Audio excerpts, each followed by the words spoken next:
The stolen body.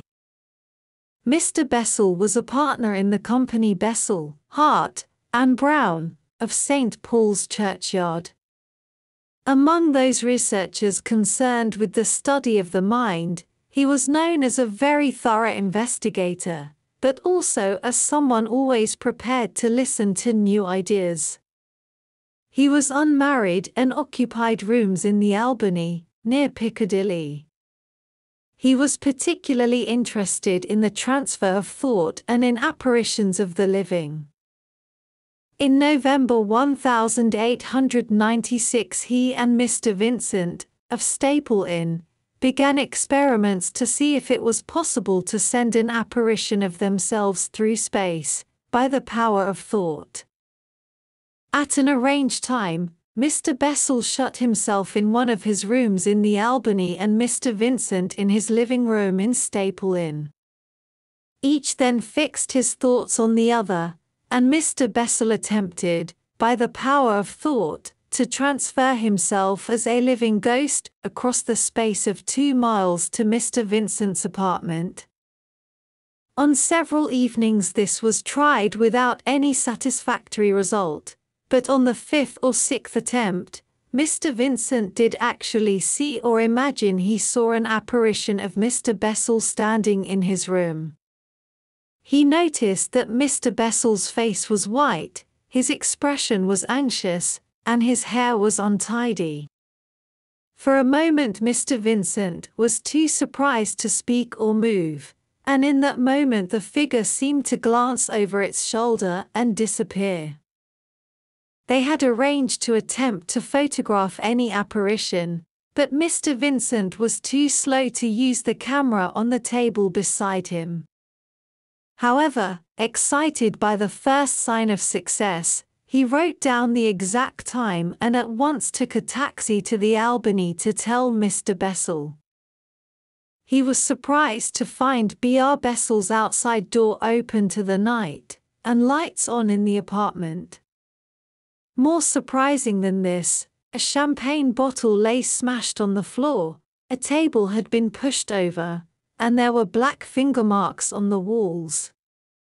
One of the curtains had been torn down and thrown onto the fire, and the smell of burning filled the room. A shocked Mr. Vincent hurried to the porter's house at the entrance to the Albany. "Where is Mr. Bessel?" he asked. "Do you know that all the furniture is broken in his room?" The porter said nothing, but came to Mr. Bessel's apartment. When he saw the mess, he said, "I didn't know about this. Mr. Bessel's gone away. He's mad." He then explained that half an hour previously, at about the time of Mr. Bessel's apparition in Mr. Vincent's rooms, Mr. Bessel had rushed out of the gates of the Albany into Vigo Street and disappeared in the direction of Bond Street. "And as he went past me," the porter said, "he laughed, a sort of gasping laugh, with his mouth open and his eyes staring. He waved his hand, with the fingers bent like claws, and he said in a sort of fierce whisper, 'Life.' Just that one word, 'life.'" "Oh dear," said Mr. Vincent. He waited for some time, but Mr. Bessel did not return. After leaving a note, he returned to his own rooms, unable to think of an explanation for Mr. Bessel's behavior. He tried to read but could not, so he went to bed early. When at last he fell into an uneasy sleep, it was at once disturbed by an upsetting dream. He saw Mr. Bessel waving his arms wildly, his face white and afraid. He even believed that he heard his friend calling to him for help. He woke up and lay trembling in the darkness. And when he finally went to sleep again, the dream returned and was even more frightening than before. He awoke with a strong feeling that Mr. Bessel was in some terrible danger and needed his help. Further sleep was impossible, so, Although it was still dark, he got up and dressed, then went out towards Vigo Street to see if Mr. Bessel had returned. As he was going down Long Acre, something made him turn towards Covent Garden Market, which was just starting to open. He heard shouting, then saw someone turn the corner and run towards him.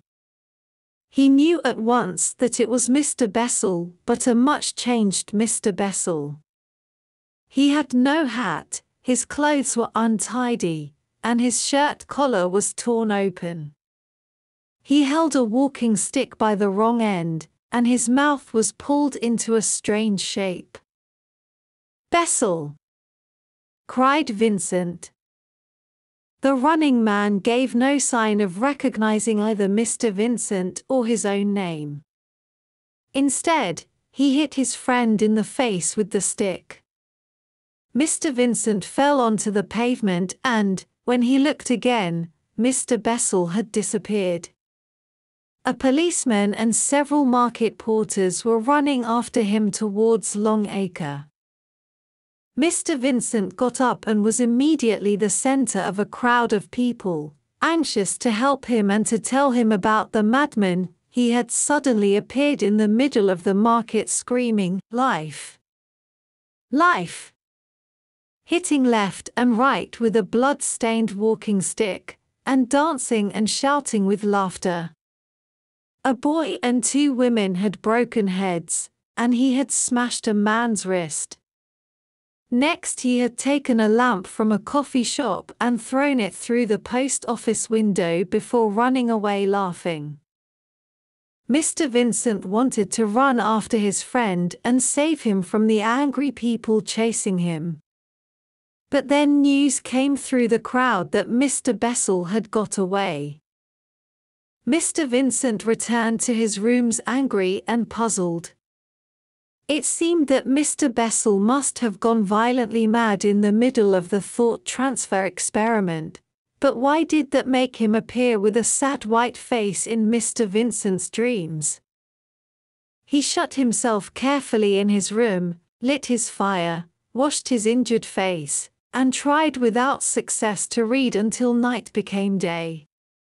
Only then did he go to bed and sleep.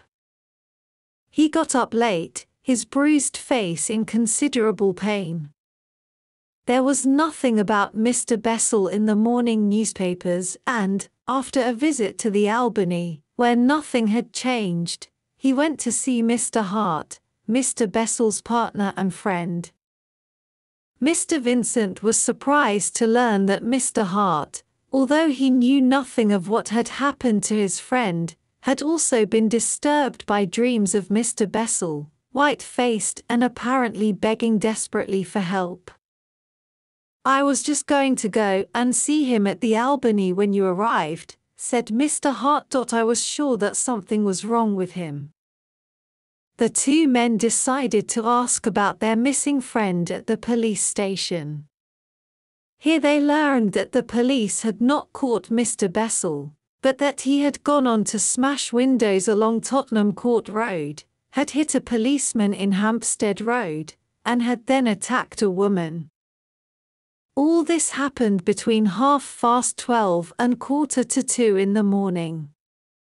In fact, there was evidence of Mr. Bessel's violence through London from the moment he ran from his rooms at 9:30 in the evening. But after 1:45, when he had been seen running down towards Baker Street, he had suddenly disappeared. All that day and all that night, Mr. Vincent waited for news, but none came. In his dreams that night he again saw Mr. Bessel's desperate, tear-stained face, and he also saw other faces, shadowy but evil, that seemed to be chasing Mr. Bessel. It was on the next day, Sunday, that Mr. Vincent thought of Mrs. Bullock, the medium, who was becoming famous in London at that time. She was staying at the house of Dr. Wilson Paget. Mr. Vincent went to the house,